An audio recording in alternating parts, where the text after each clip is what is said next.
السلام عليكم. عندي مشكل مع حتى شي واحد. انا حتى الماتش ما تفرجتش فيه، ولكن شفت بزاف د اللقطات اللي فيهم مشاكل، ماشي غير البيت الرابع.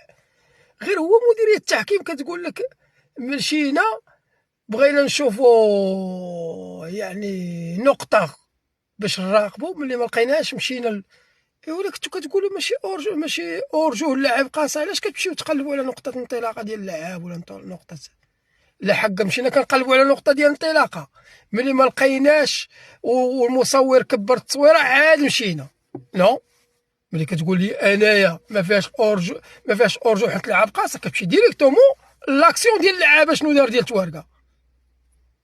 ماشي تقول لي لا مشينا بغينا نشوفوا الاورجو واش كاين ولا ما كاينش، ملي ما شديناش التصويره عاد مشينا نشوفوا اللاعب. هادشي راه ما خدامش، هادشي والله ما خدام. هادشي دابا غير شدوا طريق وحده، اما قولوا راه حنا المصور دار الخشونه ديال الفار، داروا الخشونه، ولا قولوا شي حاجه اخرى.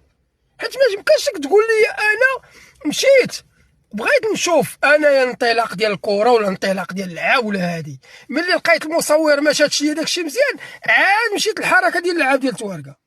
واش نتوما شويه مزيان؟ هذا حلوا من عندكم، حلوا نتوما هاد القرار ديال مديريه التحكيم، حلوه من عندكم وجلسوا مع ريوسكم. ونتمنى الصحافه لا عندها الجرأه ولا عندها الرجوله ولا عندها الشخصيه، حيت انا عارفينكم دايرين كي العيالات كتهضروا في الخاوي. نتمنىكم تهضروا على هذا القرار ديال مديريه التحكيم.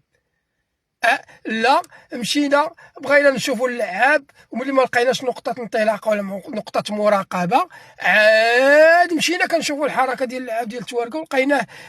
هو بغى يضرب كره وتحكم في كره، وهو كانوا فاق التوازن والتوازن مزيان. تخرقوا على كتكذبوا دابا. انا ماشي على ضد الوداد ولا ضد الدراجه ولا ضد لي فار ولا هادي، انا على مديريه التحكيم. هاد الشيء مازال غتسمعوه ومازال غيجي في ماتشات اخرين.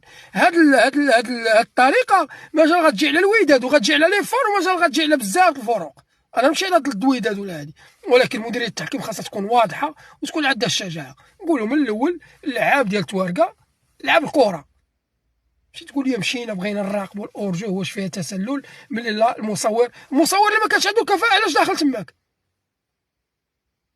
اللي غايدير الخط ديال الاورجو اللي ما كانش عنده كفاءه علاش داخل تماك؟ حلل وناقش.